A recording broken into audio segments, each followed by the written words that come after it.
En sus últimas horas como presidente del Congreso, el parlamentario Eduardo Soluana nos visita esta noche en RPP. Él estuvo por la mañana en Ampliación de Noticias, empezamos a hacer una entrevista, siempre va a faltar tiempo para hablar con un presidente del Parlamento, pero quiero recoger alguna de las autocríticas que hizo. Bienvenido y muchísimas gracias por estar con nosotros. No, encantado, Mávila, buenas noches. Hablamos, por ejemplo, de algunas normas que habían sido cuestionadas por el Ministerio Público en materia de seguridad, que habían entorpecido, y usted reconoció que faltó diálogo con los actores, sobre todo en el caso del sistema de justicia.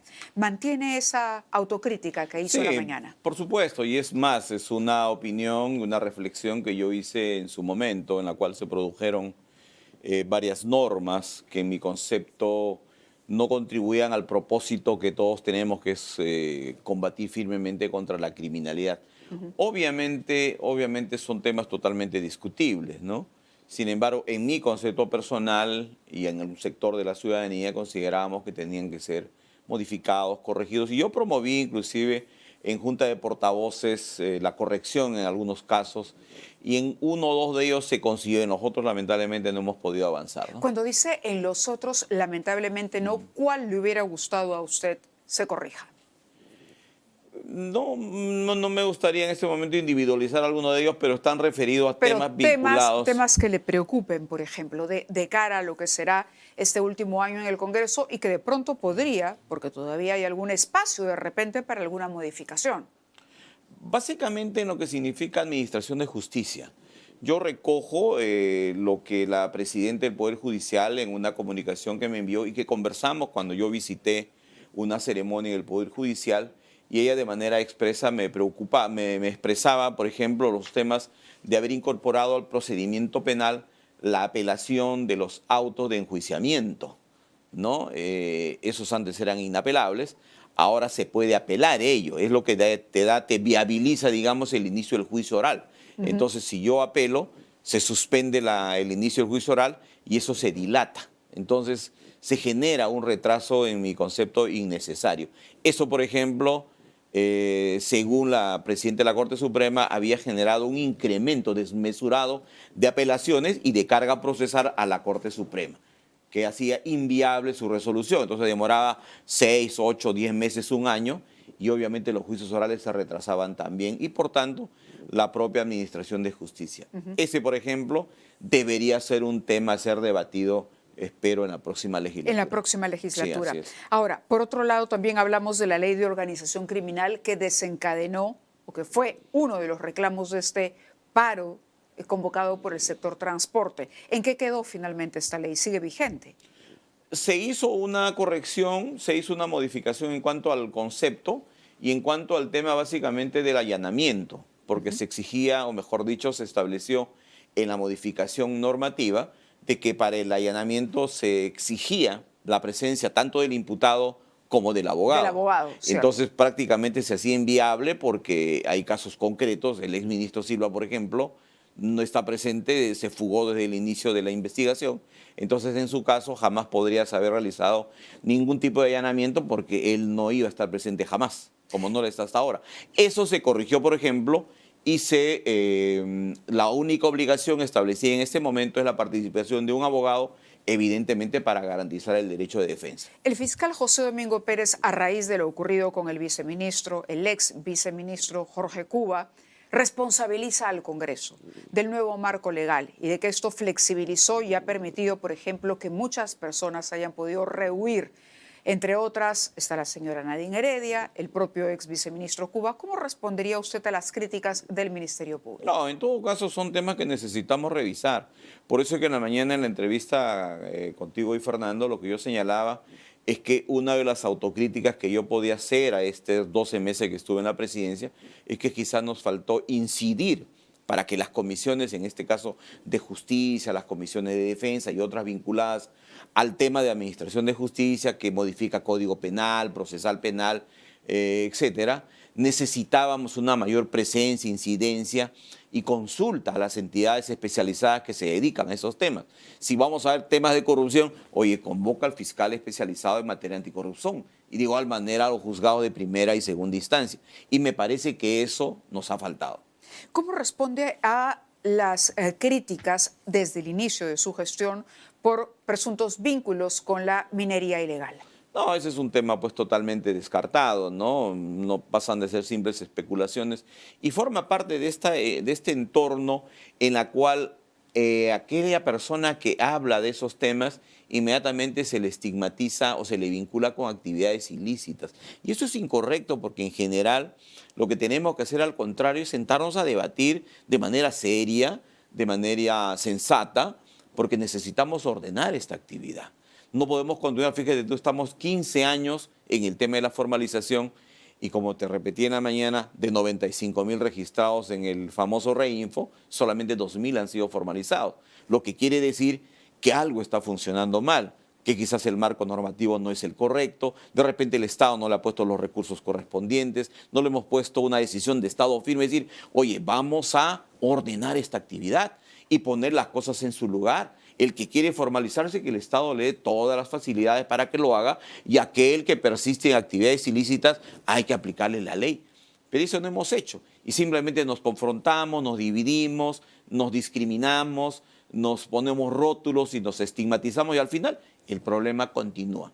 Al inicio de mi gestión yo di una conferencia de prensa en el Congreso, aclaré que todos mis proyectos de ley no solamente tenían opiniones favorables de entidades del Estado, inclusive de organismos ambientales con quienes yo me cuidaba de qué opinen, porque sabía que es un tema totalmente delicado y controvertido, ¿no? Pero no ha pasado nada, ha pasado el tiempo y no tengo, obviamente las cosas se aclaran y evidentemente no hay ningún problema al respecto. El ministro del sector, el ministro de Energía y Minas, ha dicho que hay dos temas que no son negociables en la mesa ni en la elaboración de la nueva ley MAPE, que debería finalmente ofrecer una salida a esto que se ha venido dilatando en el tiempo.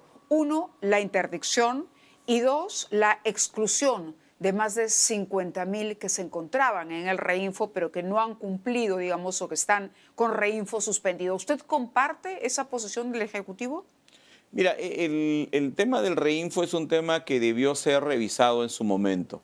Lo que sucede es que el Reinfo solamente es un registro, y es un registro que se crea el año 2016, cuando inicia precisamente la gestión del presidente Pedro Pablo Kuczynski, donde inclusive en la campaña electoral, por ejemplo, él habló de crear un banco minero. Porque un tema que no estamos viendo en este momento es el tema, por ejemplo, de la comercialización. En Madre de Dios, por lo menos el 60-70% del oro que se produce es comprado por compradores totalmente informales o ilegales. Y no sabemos a dónde va ese oro, que es una riqueza del país. De acuerdo con los proyectos que se han presentado en el sentido de que sea el Banco de la Nación el que compre, porque hay quienes dicen que el banco de esta manera contribuiría a blanquear, digamos, una actividad que se encuentra en la ilegalidad o en la informalidad, por lo menos. Lo que yo creo es que hay un problema concreto. O sea, la actividad minera tiene varias fases, ¿no? La exploración, la explotación, el uso de explosivos, el terreno de quién es, si es de una concesión de terceros, ¿no? Porque ese es el problema, por ejemplo, que hay en la costa y en la sierra. En la selva en Madrid, por ejemplo, no tenemos ese problema porque tenemos un área llamada el corredor minero, donde hay un importante número de pequeños mineros que tienen su concesión. Pero una etapa final es de la comercialización. Y en este momento, básicamente, la compra del oro en el Perú en general es hecho por fuentes informales o ilegales. Y por eso es que algunos congresistas han planteado que sea el Banco de la Nación o sea el Banco Central de Reserva o alguna entidad del Estado que compre el oro, que pague un precio justo y que de inmediatamente, por ejemplo, le imponga al pequeño minero una tasa, como antes se hacía, del 3%, que signifique, por ejemplo, el pago de un canon minero para el departamento de Madre de Dios, para La Libertad, para Puno, para Ica, que en este momento no se está cobrando, por ejemplo, ¿no? Claro, el presidente del Banco Central de Reserva, sin embargo, ya se pronunció en ese sentido, Sí, ya ha descartado esa posibilidad. Efectivamente, sí lo he escuchado al presidente del BCR y es respetable su punto de vista. Pero no la comparte. Yo lo que creo es que hay un problema y tenemos que buscar la manera de solucionarla. Esa es una alternativa que hay que discutirla. Lo que yo digo es lo siguiente. Aquel que plantee esa alternativa inmediatamente dice, no, está queriendo beneficiar a la minería, a los mineros ilegales. No. Lo que estamos viendo es que ahí estamos constatando que hay un problema concreto, que no lo estamos resolviendo. El tema de la capacitación de los mineros, el tema de la falta de capacidad operativa de las direcciones regionales de minería, de las regiones. ¿Está de acuerdo en que esa actividad fiscalizadora, como ha dicho el ministerio, ya no recaiga en los gobiernos regionales, sino que se centralice nuevamente? Yo estoy de acuerdo que se centralice hasta que se concluya la formalización actual y luego tiene que retornar a los gobiernos regionales. Previa capacitación, Por imagino supuesto, yo. capacitación, fortalecimiento. Así es, capacidad logística, hay que contratar ingenieros, todo eso está pendiente de hacer. El 5 de mayo de este año estaba revisando alguna información sobre episodios difíciles durante su gestión en la presidencia del Congreso. Usted no estaba en el país en medio de la masacre en Patás, ¿no? La congresista Gladys Echaíz aseguró que el Poder Legislativo tenía responsabilidad política en el secuestro, la tortura y la muerte de 13 trabajadores en la región. Se les dijo literalmente ella, se les habló, pero primaron otros intereses y lo acusó de ser asesor de mineros ilegales directamente. ¿Conversó con ella en algún momento a raíz de estas declaraciones? No, no conversé, pero son declaraciones totalmente, primero, falsas y segundo, desafortunadas, ¿no? Lo que pasa es que en Lima hay mucho facilismo para opinar del tema cuando se desconoce totalmente del mismo. Entonces yo respeto, valoro la calidad personal y profesional de la doctora Echaíz, pero en este tema ella desconoce absolutamente el fenómeno y cómo se producen en las provincias del Perú. En todo caso, es una declaración ligera que en verdad no he tenido tiempo de conversar con ella, pero mi conducta en todo momento ha sido simplemente de plantear proyectos de ley precisamente para ordenar y terminar con las actividades ilegales en la minería. Claro, ahora le reclamaba la presencia aquí, ¿no? Digamos, frente a lo ocurrido. Por ahí empezaba el reclamo hecho por la congresista Echaíz en ese momento. Otra pregunta, ¿por qué el Congreso no inhabilitó políticamente a Pedro Castillo? Lo que tengo entendido es que hay acusaciones constitucionales en este momento que se están procesando. Y ya esa forma parte de la dinámica de su comisión de acusaciones constitucionales. Tengo entendido que hay 2 en este momento que ya están por concluir sus plazos y espero yo que en agosto se tome una decisión al respecto. ¿Debería entonces ser inhabilitado? No, evidentemente hay una conducta anticonstitucional, hay la pretensión de un golpe de Estado y evidentemente eso tiene que ser sancionado. Es una conducta totalmente infractora de la Carta Política vigente. Ahora, las críticas hacia la elección o hacia las listas que van a competir el día de mañana para ver quién se hace de la mesa directiva apuntan al congresista Gerí, básicamente, que es el que encabeza una lista que a estas alturas y de acuerdo a los trascendidos tendría el mayor apoyo. ¿Es realmente José Gerí la persona idónea, el parlamentario, digamos, que reúne las mejores características para poder representar al Congreso en un año complicado como este?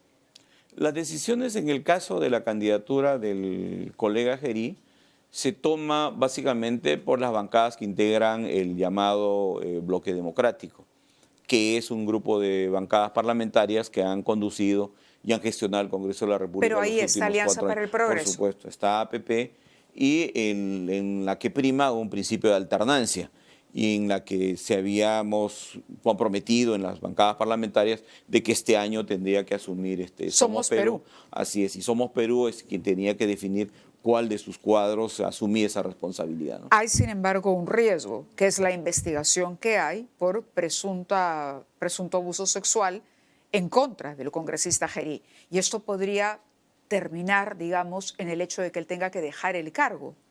Esa es una preocupación que han conversado Alianza para el Progreso, por lo menos con el propio Gerí. Yo no he participado en las conversaciones, sé que ha estado el vocero de la bancada y tengo entendido que en las primeras reuniones en las cuales se plantea la posibilidad del congresista Gerí, los portavoces reunidos le piden una explicación al respecto y de lo que tengo entendido es que él muestra documentos, evidencias de su carpeta fiscal en la cual no habría, digamos, mayor relevancia penal en los hechos que se le atribuyen. En todo caso, siempre va a ser un riesgo, como tú bien señalas. Hablamos en la mañana también, recuerdo, de la autocrítica en el control político que el Congreso debía ejercer. Y usted nos decía que la consigna que tenía el Congreso era, por encima de ello, devolver estabilidad. y que incluso en aras de esa estabilidad, de pronto habían pecado en no ser lo suficientemente estrictos, interpeladores con algunos ministros de Estado. Otra de las críticas que se ha hecho al Congreso es que, de alguna manera, el presupuesto del Congreso se ha inflado, ha crecido, aumentó 168% en los últimos 10 años, 1.400 millones destinados para el 2025. ¿Cómo responderle a la ciudadanía en tiempos de austeridad que haya crecido tanto? ¿Cómo justificar que haya crecido tanto el presupuesto del Parlamento? Bueno, lo que yo puedo señalar es que en los últimos 2 años el presupuesto sí se ha incrementado, pero está dentro del marco constitucional que nosotros mismos nos hemos señalado. Es decir, que el presupuesto del Congreso de la República no puede exceder del 0.6% del presupuesto general de la República. Y en este momento está en el 0.56, me parece. El año pasado no se ha ejecutado el total del presupuesto y se ha retornado al Tesoro Público cerca de 200 millones de soles. ¿Pero en qué se ha invertido? Porque se habla de contratación de asesores, de creación de nuevas oficinas, de remodelación de ambientes. Hubo varias denuncias periodísticas en ese sentido. ¿Algún mea culpa que hacer con relación al manejo de las finanzas del Congreso, del presupuesto del Congreso? ¿Pudo ser más austero este Congreso? Mire, muchas de las denuncias periodísticas que se realizan están referidas a un presupuesto que se hace en el año. El presupuesto evidentemente es una previsión de gasto, no significa que lo vas a utilizar el íntegro del presupuesto.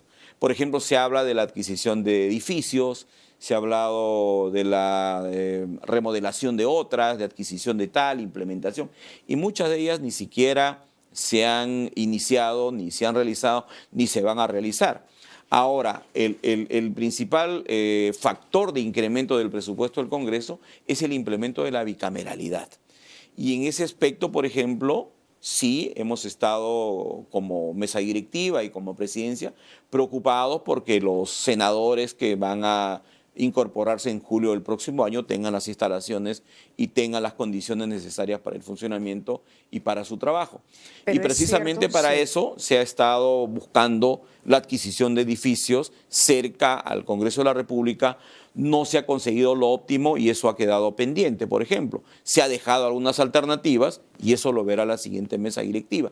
En cuanto al tema de oficinas, personal, todo responde a las necesidades y a los acuerdos de los propios parlamentarios. El Congreso de la República funciona a través de comisiones ordinarias, comisiones especiales y grupos de trabajo que se crean en las propias comisiones. Y las comisiones especiales son acordadas por las propias bancadas parlamentarias. Y cuando se crean estas comisiones especiales pedidas por los propios congresistas y los portavoces de las mismas, se le asigna un módulo de personal a cada una de ellas. Y cuando se crean grupos de trabajo, también exigen y piden que se incremente o que se les otorgue un personal para la tarea especializada que van a realizar. Y a eso responde el incremento en algunos casos del personal que contrata el Congreso de la República, pero responde directamente al trabajo concreto que los parlamentarios se plantean, investigaciones de toda naturaleza. Aunque en la mañana también comentamos, y usted lo decía con total claridad, que habían comisiones que de pronto ya pues no tenían razón de ser algunas y que se podía reducir el número de comisiones y con eso evidentemente se reducía el número de personal asignado a estas comisiones también. No, efectivamente, eso yo les decía en la mañana a ti y a Fernando, que efectivamente es una tarea pendiente. O sea, hay que racionalizar, hay que revisar y hay que dejar sin efecto varias de ellas. Pero todo eso pasa por los acuerdos en la Junta de Portavoces. Entonces no es decisión de la mesa directiva, del presidente, inclusive cuando hablábamos del tema de la virtualidad, de la presencialidad. En mi caso como presidente, respaldado por algunos voceros, planteamos de que los miércoles y jueves, que serán los plenos, que es el momento estelar del debate parlamentario. O sea, el momento en el cual el parlamentario es tal, es la naturaleza intrínseca de la actividad del congresista, es el debate, es el hablar, es el intercambiar dialécticamente ideas con el otro parlamentario que no piensa como tú y luego se saca una síntesis, un proyecto de ley en beneficio del país. Tenía que ser personal. Eso se aprobó y lamentablemente en la siguiente semana estaban pidiendo que nuevamente se retorne, en los casos de los miércoles, a la semipresencialidad. Entonces son decisiones que se toman de manera colectiva, pero es un tema que desde agosto tenemos que corregir. Rápidamente, porque el tiempo nos queda escaso. un Congreso con un gran porcentaje de parlamentarios investigados. ¿Es el Congreso que debe proponer una reforma al sistema de justicia? Mira, yo lo que creo es que el Congreso ha sido elegido por 5 años y el que tenga algunos problemas de conductas individuales, porque si uno hace una revisión en general de los 12 meses, por ejemplo, de mi presidencia, yo encuentro más luces que sombra, encuentro más aspectos positivos, aún la percepción de la ciudadanía sea distinta, porque yo te puedo mencionar un conjunto de normas legales importantes, tanto en temas de seguridad ciudadana, tanto en materia económica, reactivación económica, generación de empleo, promoción de inversiones, que hemos promovido desde el Congreso de la República, que hemos generado una serie de debates, mesas de trabajo, hemos convocado a gremios, MIPES, sectores organizados, alcaldes, gobernadores, hemos tenido un Congreso muy dinámico y hemos expedido una serie de normas sumamente importantes para el país. Cuando menciona el tema económico, los ministros o exministros de Economía coinciden en el Congreso, en que el Congreso, aprovechando de pronto de que este gobierno es un gobierno débil porque no tiene una bancada parlamentaria, también ha quebrado la regla y ha propiciado gasto público. ¿Cómo responde a eso? Iniciativa de gasto incluso. Lo que pasa es que este Congreso, con el nivel de fraccionamiento que tiene y obviamente con las exigencias de la ciudadanía, quizás sea un Congreso mucho más permeable a la petición y a la exigencia ciudadana. Nosotros recibimos todos los días de sindicatos, de trabajadores, de sectores sociales que te piden, por ejemplo, los profesores. Te doy un caso concreto. Los profesores, cuando se jubilaban, recibían solamente el 20% de su remuneración por concepto de compensación por tiempo de servicio. Le podrían decir que ha sido un Congreso populista. Puede ser, pero en el caso de los maestros, por ejemplo, se ha establecido, como el resto de los trabajadores del sector público, que no sea el 20%, sino que cobre el 100% de su remuneración como CTS al momento de su jubilación. Eso, por ejemplo, se ha establecido. Y creemos nosotros que ha sido una decisión que puede llamarse populista, pero que hace justicia a más de 200.000 maestros en todo el país. Y la educación, sin duda alguna, es un aspecto central para que nuestro país mejore cualitativamente. Claro. Ahora, ¿cuál va a ser la dinámica de la relación del Poder Ejecutivo, del Gobierno y del Congreso de cara a este último año? No quiero que me gane el tiempo. ¿Va a cambiar con el hecho de que la presidenta ya no va a poder disolver el Congreso? Porque así como usted dice que han satisfecho o han tratado de satisfacer las demandas ciudadanas, la ciudadanía en algún momento le pidió al Congreso o le pide, vaquen a la presidenta. Nosotros creemos que uno de los aspectos que será reconocido en los próximos años de este Congreso es el tema de que hayamos mantenido la estabilidad política, que no hayamos cedido a los cantos de sirena de vacancias presidenciales. Nosotros creemos que desde el año del 2011 para adelante se empieza a deteriorar la economía y la política. Y esto se agrava el año 2016 con el inicio del gobierno del presidente Pedro Pablo Kuczynski. Las vacancias, las renuncias, el señor Vizcarra, la disolución del Congreso, se entró en una vorágine de inestabilidad. Los hechos de corrupción que se le atribuían ya a Pedro Castillo en su momento no fueron suficientes para vacar a Castillo, porque a Castillo no se le vaca. A Castillo finalmente se le termina vacando, pero por el autogolpe torpe que él acomete contra sí mismo. Pero había muchas denuncias de corrupción y hoy por hoy esas denuncias se están investigando. Hemos hablado del caso del exministro Silva, que se encuentra también prófugo de la justicia. Efectivamente. Lo que no podemos olvidar que en el caso del presidente Castillo, desde el mes de octubre del 2021, o sea, a 4 meses de su gobierno, ya se le plantea la primera vacancia. Es decir, ya había una pretensión política de retirarlo del gobierno. Evidentemente era un gobierno malo, era un gobierno totalmente errático, pero creo que había que respetar de alguna manera la voluntad popular o tener un caso flagrante de corrupción que permita activar el mecanismo de la vacancia presidencial y no abusar como se hizo desde el principio, ¿no? ¿Y ese es el criterio que primará en este último año frente al gobierno de la presidenta Boluarte? Lo que yo creo que debe primar y ha primado hasta ahora es el tema de la estabilidad. El artículo 117 de la Constitución permite que a la presidenta se le acuse, es decir, que se le investigue y se le procese solamente por 4 delitos. Y los otros hay que esperar que concluya su mandato. Precisamente la Constitución lo que hace es proteger a la figura, no de la señora Boluarte, sino de la figura del presidente de la República, porque caso contrario va a estar asediado por denuncias, perseguido por el Ministerio Público, y ese presidente o presidenta no va a gobernar, sino simplemente se va a dedicar a defenderse.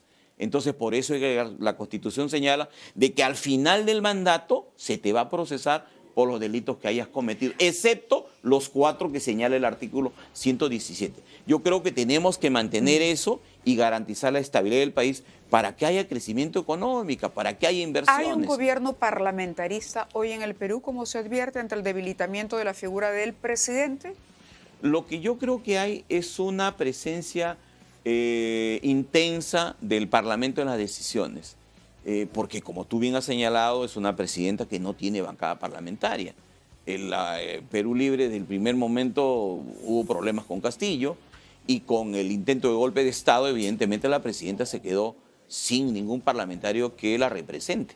Y las bancadas democráticas teníamos la obligación de sostener no al gobierno, sino sostener la estabilidad política en el país, porque caso contrario hubiésemos caído en asambleas constituyentes, en vacancias presidenciales, en renovaciones parlamentarias y estaríamos en un caos político como Bolivia o Venezuela, y eso evidentemente, gracias a Dios, este Congreso lo ha evitado y le ha dado estabilidad y rumbo al país, de tal manera que ahora las cifras y los indicadores económicos son altamente positivos y las perspectivas son favorables, me parece, en los próximos años. Deja la presidencia del Congreso, pero ¿está en sus planes continuar en la política activa? ¿Postulará en las próximas elecciones? Sí, la política no hay jubilación en la política, ¿no? Uno está en la política por vocación de servicio. Yo he sido diputado a los 26 años de 1990, volví a ser congresista del 2001 al 2006, he sido ministro de Justicia. ¿Quieres ser senador? Estoy en este periodo. Pretendo postular al Senado por mi región Madre de Dios, a la que he representado en las 3 oportunidades. ¿Y cómo siente que le va a pasar o le va a facturar el pasivo de el descrédito, esta poca aprobación del Parlamento, Alianza para el Congreso, que algunos dicen ha sido la bancada oficialista de la presidenta Boluarte? Donde yo viajo, le explico a la población públicamente lo que te estoy señalando en este momento, y la población te entiende.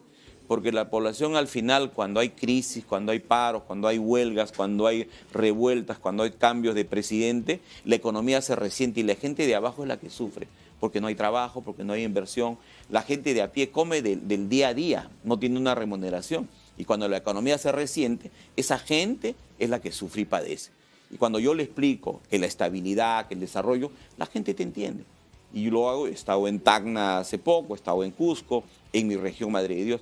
Lo importante, yo creo que el congresista tiene que explicar, el congresista tiene que dar la cara, el congresista tiene que decirle a la población, hemos tomado una decisión por estas motivaciones. ¿Han sido la bancada oficialista de la presidenta Boluarte? No, hemos sido la bancada que sin duda alguna ha contribuido a la estabilidad política en el país. De acuerdo, le agradezco mucho. No, siempre es un al gusto, presidente Mabel, del conversar Congreso, contigo. ha sido el congresista Eduardo Salguana. Vamos a ver qué es lo que ocurre el día de mañana y también, por supuesto, estaremos con ustedes cubriendo el mensaje de la presidenta el día lunes. Que tengan ustedes muy buenas noches.